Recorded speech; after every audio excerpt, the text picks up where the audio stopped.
May check engine. Walang evolusyon. May check engine. Okay. Throttle body. Throttle body. Ano, idol? Throttle body may problema. Ano problema? Throttle body. Throttle? Oo. Servo.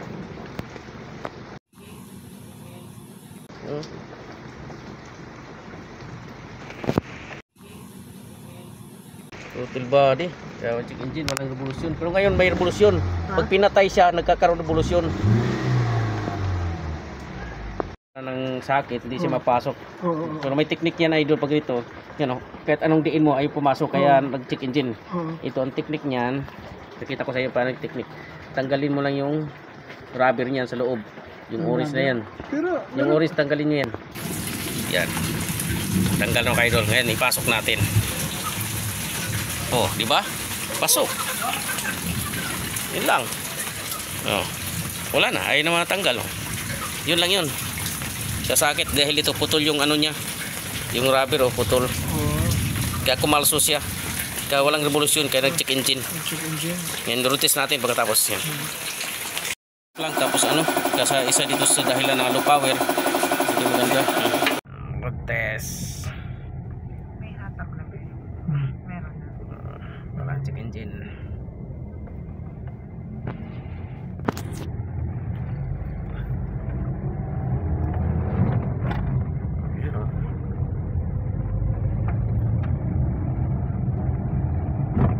Yun, oh.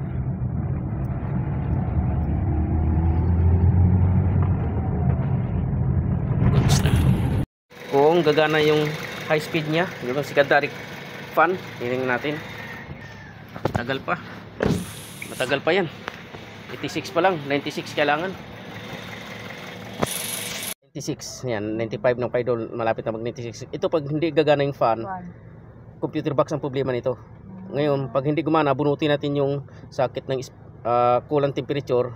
Pag ayaw gumana, computer box ang problem nito. Pwede ma-repair yan, computer box. Saan ba yung computer box na? Ano, sa kanan. Yan, 95 na, isa na lang.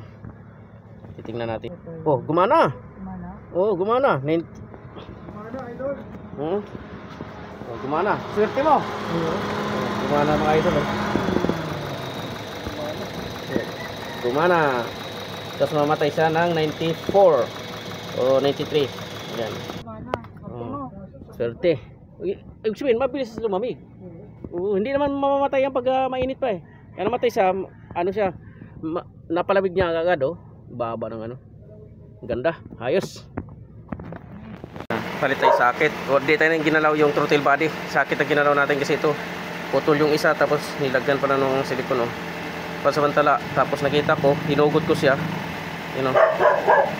Lumabas yung ano niya. Kaya goods na yan.